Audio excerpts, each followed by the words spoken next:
Okay, so for the first problem, your first step is actually going to write f of g of x. Okay, you're going to write f of g of x. You're going to write f of x exactly the same, except instead of writing x, you're going to replace x with g of x. So we know what g of x is equal to because g of x is defined for us right here. So we're going to replace it with, so we're going to write 2/3, which is the same. And then instead of writing x, we're going to replace that with 3/2 x minus 9. And then plus 6. Okay, so the reason we write plus 6 is because we're writing the original function. The only difference is that we're plugging in or substituting g of x for x. Okay, so again, we're substituting g of x for x. The next thing we would do is solve. So this looks complicated, but again, this cancels out, so you just get x. Just as a reminder that if anything is separated by a plus or a minus, you also need to distribute the 2/3. So it's 2/3 times 3/2 x, which is just x. And then 2/3 times -9, which is -9 divided by 3, which is -3 times 2, which is -6, plus 6, and we get f of g of x is equal to x. So that's good. That means g of x is an inverse function of f of x. But we're not done yet. We actually need to test both of them. Okay. So what we're going to do is now we're going to test g of f of x. So just like the previous, you're going to write g of x exactly the same, except instead of writing x, you're going to replace it with 2/3 x plus 6, which is the equivalent of f of x minus 9. The minus 9 comes from writing g of x, right? So again, what you're doing is you're replacing the x with the function that is inside the parentheses. So you are replacing the x with the function that is inside the parentheses, okay? Then we get 3/2 times 2/3 x, which is equal to x.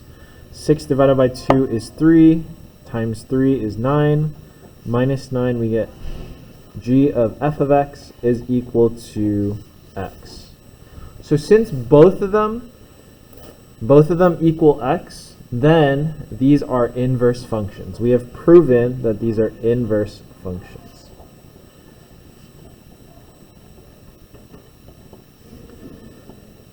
You could say, therefore, the math therefore is 3 dots, but you can just write it like that. Therefore, inverse functions.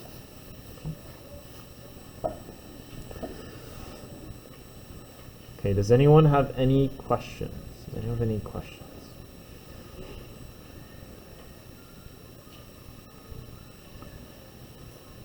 Okay, if not, we're going to move on to the next problem. Does anyone need more time on this? Does anyone need more time on this? Okay, question? Which negatives? Which numbers? Oh, the 2/3? So 3/2 times 2/3, it's like the same as saying, what's 3 divided by 3 is 1, right? And then 2 divided by 2 is 1, so it's just 1 times 1, so it's just x.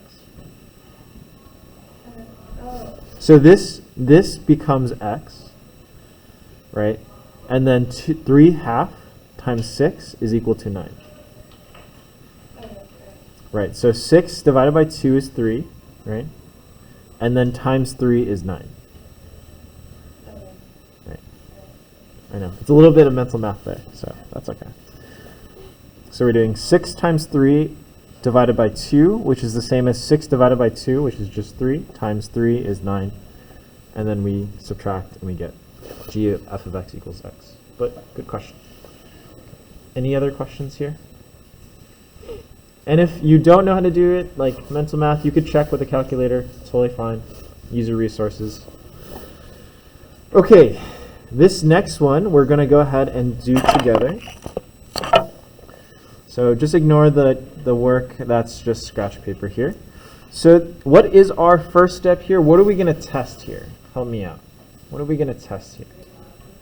What is our first step?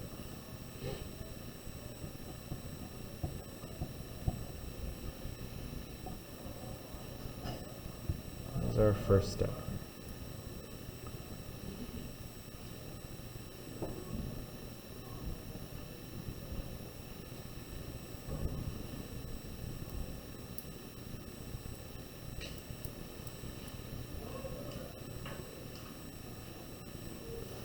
Does anyone know what our first step is here? Oh, thank you. Right, to write f of g of x. Thanks, Robbie. So write f of g of x. Okay, and then what is, do you know what f of g of x is? Yeah, it's square root of x minus 5. And you're going to plug that in for every x that's equation. Okay. So I'm going to replace it like that. So the square root of x minus 5 squared plus 5. So what Robbie said is that I replace all my x's with g of x, right? I replace all my x's with g of x. Okay, what's my next step here? Does anyone know my next step?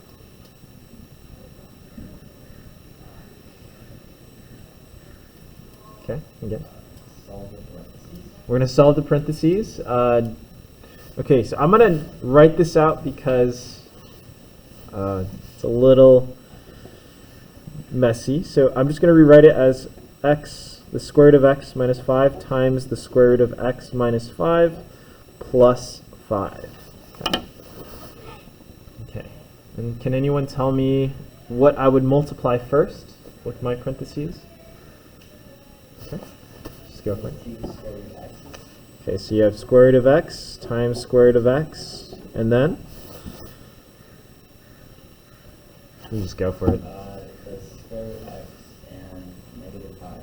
Okay, so we have the square root of x times negative 5, right? So it's square root of x times square root of x, square root of x times negative 5, and then next?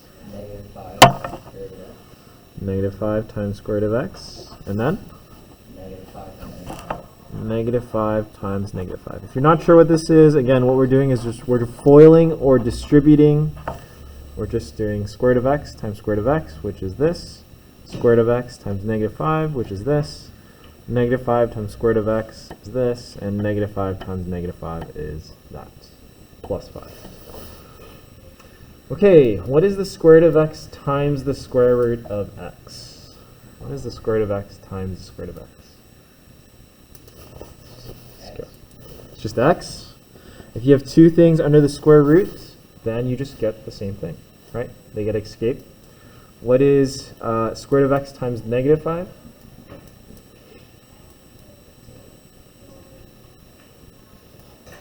Might as well just finish the problem. Negative 5 times square root of x. Negative 5 or negative 5 square root of x. And then next one's also negative 5 square root. Right, negative 5 square root of x. And then And plus 25. plus 25 plus 5. Okay, and then how do we simplify this?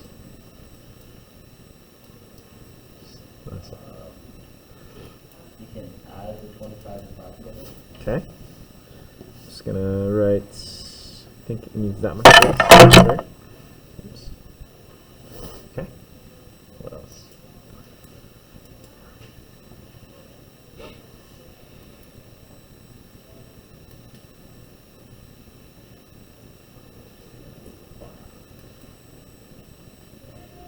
So you want us to help us out here? What do we do next? Or how can we simplify the rest? Luke? Maybe negative 5 square root of x, you put them together and get negative 10 square root of x. You do. You get negative 10 square root of x, and I'm going to say plus 30. And then what about the x? What happens to that? Bless you.